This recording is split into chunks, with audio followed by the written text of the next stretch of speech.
Inovasi. Kayaknya kata ini ada di mana-mana ya.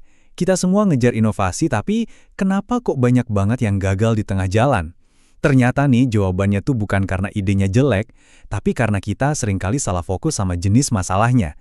Nah, di sini kita bakal bongkar bareng-bareng gimana caranya mengatasi akar masalah inovasi, bukan cuma gejalanya aja. Oke, jadi roadmap kita hari ini simple aja. Kita mulai dari satu pertanyaan yang paling dasar, terus kita bakal bedah nih, ada dua jenis masalah yang sering banget ketuker, dan kita akan pakai analogi sakit kepala biar gampang. Nah, dari situ kita bakal ngerti kenapa inovasi sering banget gagal, apa sih keunggulan yang benar-benar susah ditiru, dan yang paling penting apa peran kita sebagai inovator di sini. Udah siap? Langsung aja kita mulai. Setiap inovasi yang keren, entah itu produk baru, layanan yang beda, atau bahkan cara kerja baru di kantor, semuanya itu selalu berawal dari titik yang sama. Apa itu? Ya, sebuah pertanyaan yang fundamental banget. Pertanyaannya kedengaran simpel banget kan? Masalah apa sih yang sebenarnya mau kita selesaikan? Tapi justru disinilah jebakannya. Disinilah kita sering banget salah langkah. Karena ternyata, nggak semua masalah itu sama. Nah, ada nih seorang pemikir keren dari Harvard, namanya Ronald Havertz. Dia ngasih kita sebuah kerangka berpikir yang, wah, berguna banget. Menurut dia, masalah itu bisa dibagi jadi dua jenis yang beda banget. Dan serius, ngertiin perbedaan ini tuh kunci utama buat inovasi yang benar-benar berhasil. Yang pertama, namanya masalah teknis. Biar gampang, bayangin aja kayak resep kue. Semuanya udah jelas. Bahannya apa, langkah-langkahnya gimana, SOP-nya ada. Kalau kita ikutin resepnya dengan benar, ya hasilnya bisa ditebak. Intinya, udah ada ahlinya, udah ada prosedurnya. Tinggal panggil ahlinya, ikutin aturannya, beres deh masalahnya. Nah, jenis kedua ini yang jauh lebih ribet. Namanya tantangan adaptif. Ini jenis masalah yang jawabannya tuh nggak ada di buku panduan manapun, nggak ada SOP-nya. Kenapa? Karena masalah ini nuntut kita buat berubah. Ngubah cara kita mikir, ngubah kebiasaan kita, bahkan sampai ngubah nilai-nilai yang selama ini kita pegang. Coba deh kita lihat perbandingannya. Kelihatan banget kan bedanya? Masalah teknis, solusinya udah ada, serahin aja ke ahlinya, fokusnya benerin sistem.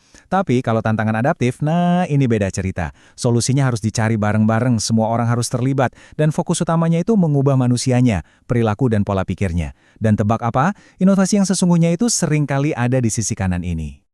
Oke, biar makin kebayang bedanya, kita pakai analogi yang simple banget tapi ngena.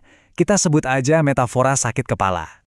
Coba bayangin, ada temen atau siapa gitu datang ke kita ngeluh, aduh kepalaku pusing banget nih, ganggu banget. Apa coba reaksi pertama kita?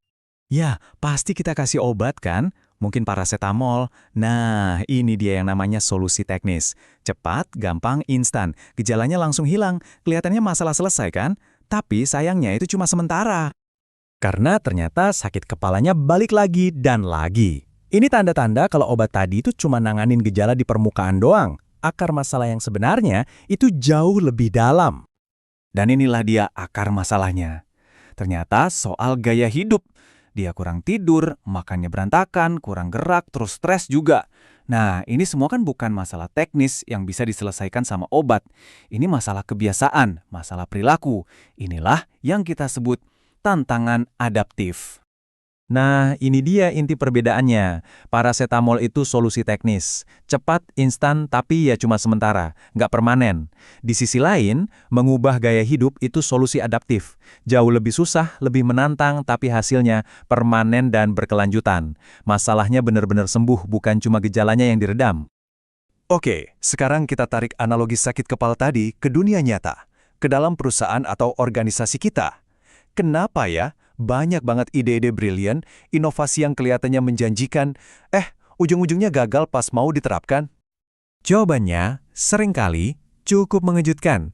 Gagalnya sebuah inovasi itu ternyata bukan karena idenya jelek, bukan juga karena teknologinya kurang canggih, penyebab sebenarnya itu ada di tempat yang mungkin nggak pernah kita sadari. Penyebabnya ada di sini nih, kapasitas adaptif yang rendah. Apaan tuh? Sederhananya, ini adalah kemampuan sebuah tim atau organisasi buat belajar hal baru, buat ngelepasin kebiasaan lama yang udah nyaman, dan buat tahan banting ngadepin ketidakpastian. Kalau kapasitas ini lemah, mau idenya sekeren apapun, orang-orang di dalamnya pasti bakal nolak, dan akhirnya balik lagi ke cara lama yang mereka kenal. Kedengerannya emang susah ya, dan jujur emang susah. Tapi pertanyaannya, kenapa kita harus repot-repot ngadepin tantangan adaptif ini? Jawabannya simpel, karena disinilah letak keunggulan kompetitif yang sebenarnya. Coba deh kita pikirin. Solusi teknis, misalnya beli software baru, mesin yang lebih canggih, atau bikin prosedur kerja yang efisien, itu semua gampang banget ditiru sama kompetitor. Gampang banget. Siapapun bisa beli teknologi yang sama kan? Tetapi, ada satu hal yang nggak bisa mereka beli, nggak bisa mereka tiru, mau sebanyak apapun duit mereka. Dan ini dia jawabannya. Budaya kerja yang kolaboratif, pola pikir yang selalu mau belajar, dan kebiasaan buat terus beradaptasi, itu nggak bisa dibeli. Nggak bisa di-copy paste. Inilah benteng pertahanan paling kuat yang bisa dimiliki sebuah organisasi. Inovasi yang lahir dari sini, itu yang bakal awet dan berkelanjutan. Oke, jadi setelah kita ngobrolin semua ini, kita sampai di bagian akhir. Sebuah pertanyaan buat kita renungkan, khususnya buat kita semua yang pengen jadi agen perubahan. Jadi, coba kita tanya ke diri kita masing-masing, inovator seperti apa sih kita ini? Karena inovasi itu bukan cuma soal ide cemerlang, tapi juga soal kepemimpinan. Waktu kita dihadapkan sama masalah, entah di tim atau di perusahaan, peran apa yang otomatis kita ambil?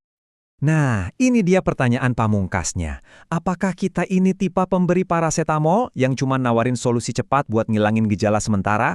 Atau apakah kita seorang inovator sejati yang berani jadi fasilitator perubahan gaya hidup yang walaupun susah dan gak nyaman, tapi tujuannya untuk membereskan akar masalahnya sampai tuntas?